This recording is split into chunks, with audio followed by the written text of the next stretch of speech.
Autre point de l'actualité, et nous parlons de santé à présent. La journée mondiale de lutte contre la rage a été célébrée le 28 septembre dernier. Compte tenu de la situation, les activités prévues dans le cadre de cette journée n'ont pas pu se tenir. Dans ce journal, nous vous proposons tout de même un dossier sur la rage, et c'est un dossier signé Issa Kawarga et Ali Traoré. Nous sommes le 28 septembre. À cette date de chaque année, le monde entier commémore la journée mondiale de lutte contre la rage. Au Burkina Faso, les acteurs de la santé luttent au quotidien pour éradiquer cette maladie. Et la journée de cette année est encore une occasion pour faire un état des lieux de la rage. Pour ce qui nous concerne particulièrement, chaque année, à l'occasion de cette journée, nous organisons une émission de sensibilisation.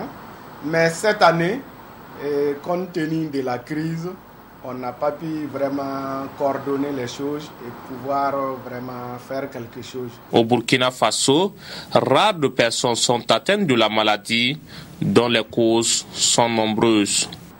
Nous allons d'abord demander aux propriétaires de ces animaux de compagnie, puisque ce n'est pas les chiens seuls qui peuvent transmettre la rage. Tous les mammifères peuvent transmettre la rage. J'ai parlé tantôt du chat, du singe et même certains animaux de brousse peuvent transmettre, même d'autres animaux domestiques, s'ils sont mordus par un chien arrangé.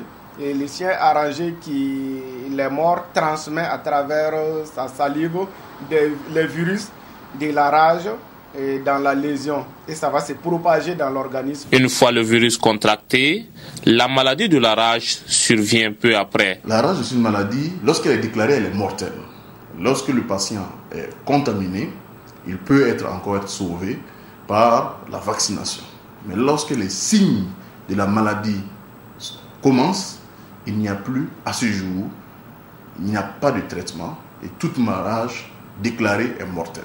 Et face à la gravité de la situation, il est plus que nécessaire pour les populations d'adopter un comportement de prévention. Cela consiste essentiellement à prendre soin des animaux.